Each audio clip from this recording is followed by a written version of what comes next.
NGO में काम, एक कंपनी की फाउंडर, डांस सिंगिंग का शौक। 22 साल की उम्र में बीजेपी में शामिल हुई मनोज तिवारी की बेटी रीति के बारे में जानिए।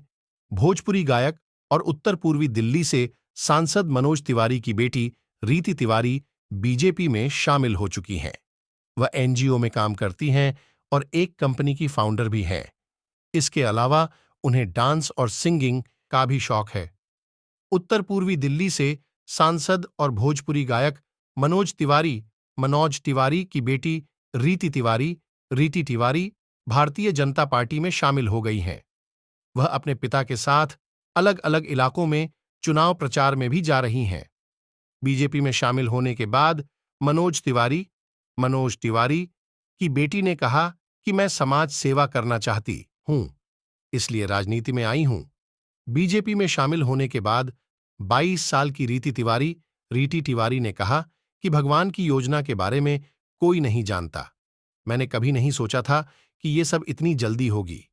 मुझे लगा था कि मैं 10-15 साल बाद राजनीति में आऊंगी, लेकिन बीजेपी अध्यक्ष जेपी नड्डा ने मुझ में कुछ देखा और मैं यह सुनिश्चित करने की कोशिश करूंगी कि मैं किसी को भी निराश न करूं। सिंगर और सॉन्ग राइटर हैं रीति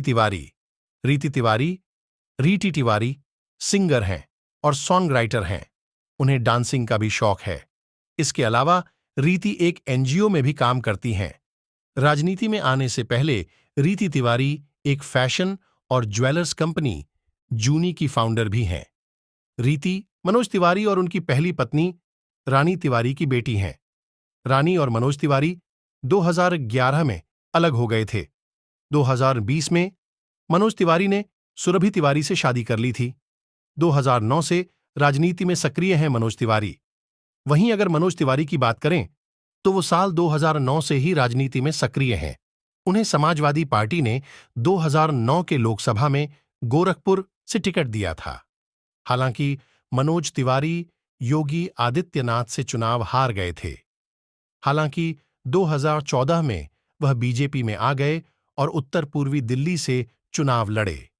इस सीट से उन्होंने दिल्ली की पूर्व मुख्यमंत्री शीला दीक्षित को भी हरा दिया था। नॉर्थ ईस्ट दिल्ली से चुनाव लड़ रहे हैं मनोज तिवारी इस बार भी नॉर्थ ईस्ट दिल्ली सीट से चुनाव लड़ रहे हैं और उनके सामने चुनावी मैदान में कांग्रेस उम्मीदवार और जवाहरलाल नेहरू विश्वविद्यालय छात्र संघ के पूर्व अध्यक्ष कन्हैया कुमार हैं।